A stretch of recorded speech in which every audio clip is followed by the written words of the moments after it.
question for this lesson is, what are heredity, instincts, and learned behaviors? So let's take a look at this engage your brain. I see a giant humpback whale breaching out of the water. Look at that. The question here says, how did this whale learn to hunt?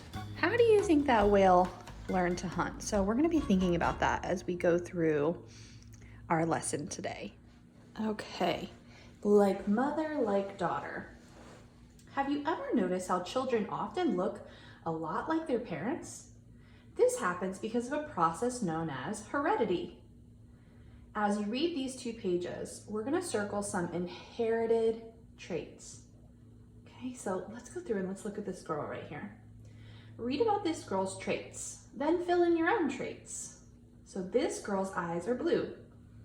So now your eye color. So go ahead right now and fill in your eye color.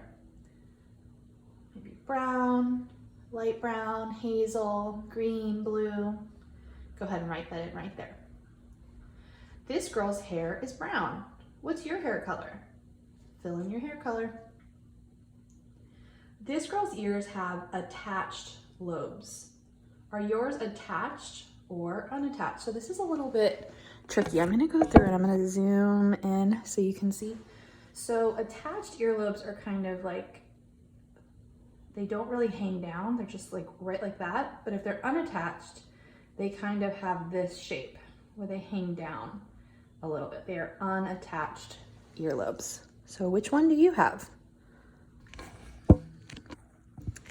And then at the bottom it says, this girl's chin has no cleft. Just kind of smooth right here. But if it does have a cleft, it has almost like a little indent right there. So do you have no cleft or a cleft? Go ahead and fill that in. Okay, Snapdragon family tree.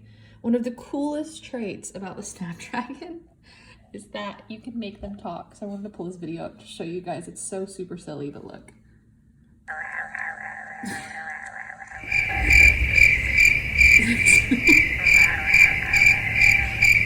If you pinch the sides, you can make them talk. So these are one of my favorite flowers because of that. So Snapdragon family tree, let's read all about it. Okay, so let me read the caption on this Snapdragon family tree picture. Traits such as flower color and shape are passed down from one generation to the next. So let's see. It goes down here, here, and then down here. Let's read about what this picture really means. The passing of traits from parents to offspring is heredity.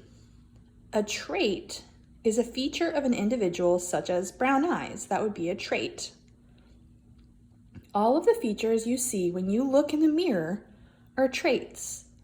Most of these traits came from your parents. For example, suppose you have a friend with blue eyes. Most likely one or both of your friend's parents also have blue eyes. Your friend inherited her eye color from her parents. Heredity happens in other living things as well. As you can see on this page, flowers inherit their petal color from their parents. Birds inherit their beak shape, and giraffes inherit their long necks. This is why family members look similar to one another. So if we kind of look at the family tree of these flowers, it's showing the petals and how they change from generation to generation. It's cool. All right, let's keep going.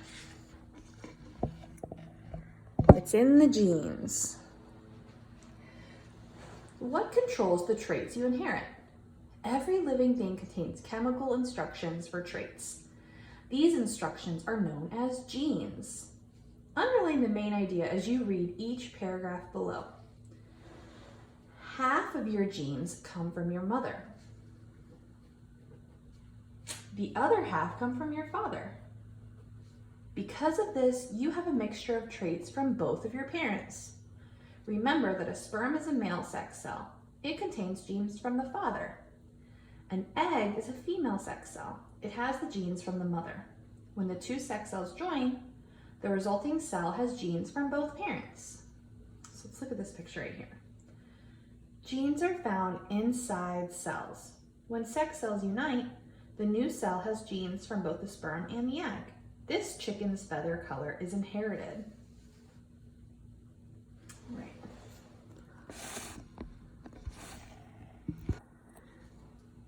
Let's read about genetic engineering. Scientists have learned a lot about how genes control traits. Remember, a trait is what? Who remembers what a trait is? If I look back, it says here, a trait is a feature of an individual, such as brown eyes. So a feature that you have that makes you you. So let's keep going. Scientists have learned a lot about how genes control traits. Today, scientists can take genes from one living thing and put them in another. This is called genetic engineering. Scientists use genetic engineering to change a living thing's traits. For example, they can make a potato plant poisonous to caterpillars. Scientists can make goat milk with medicine in it. This technology is very new. Because of this, nobody knows what the effects will be. Mom, why are my carrots purple?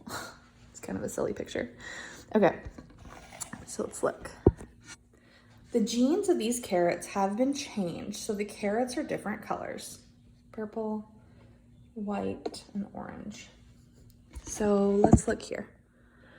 What do you think are 3 possible benefits of genetic engineering? What are 3 possible benefits? Benefits and problems.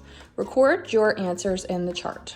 So I want you right now to come up with 3 good things about it and 3 things that might have problems.